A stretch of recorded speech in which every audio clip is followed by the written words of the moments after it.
Hello everyone! Ayan, kumusta po sa inyong lahat? And for today's video ay tara at samahan niyo po ako magluto nitong ating isa na namang napakasarap na ulam sa breakfast. Walang iba kundi itong ating scrambled egg with pork and beans, and magigisa rin tayo ng ating sardinas. Lalagyan natin ng miswa.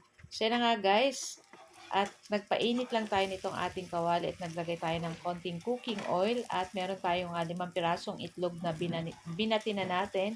At pag mainit na yung ating kawali, ilalagay na natin dyan yung ating binating itlog.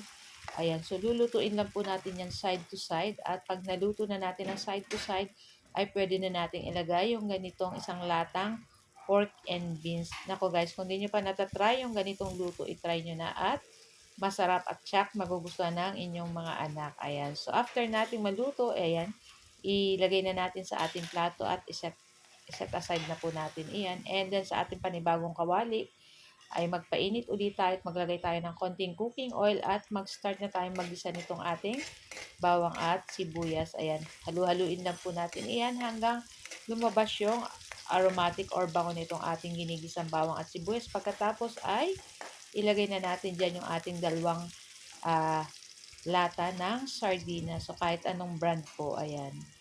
Tapos, ayan, halu-haluin po natin iyan at maglagay tayo ng asin dyan, syempre, at konting paminta. Pero hindi ko na guys na videohan, kaya pasensya na.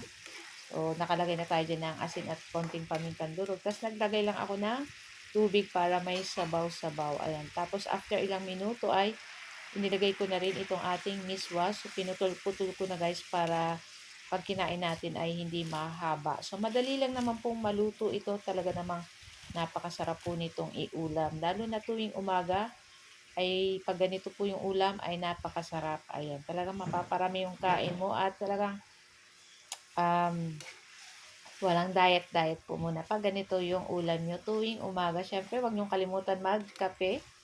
Ayan. So, meron na rin tayong mainit na kanin na sinaing, kaya ready na rin tayo guys kumain. So guys, ayan, ito lang ang ating video today.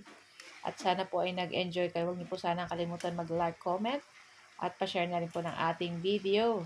At kung bago pa lang po kayo sa aming page, huwag niyo po sana kalimutan mag-like at mag-follow para palagi po kayong updated sa aming mga bagong video na i-upload.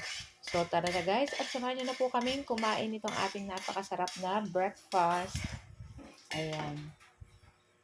Thank you guys for watching. Ayan, meron din pala tayong natira pang pansit bato. Ayan, ininit na rin natin guys. And meron tayong pakuan.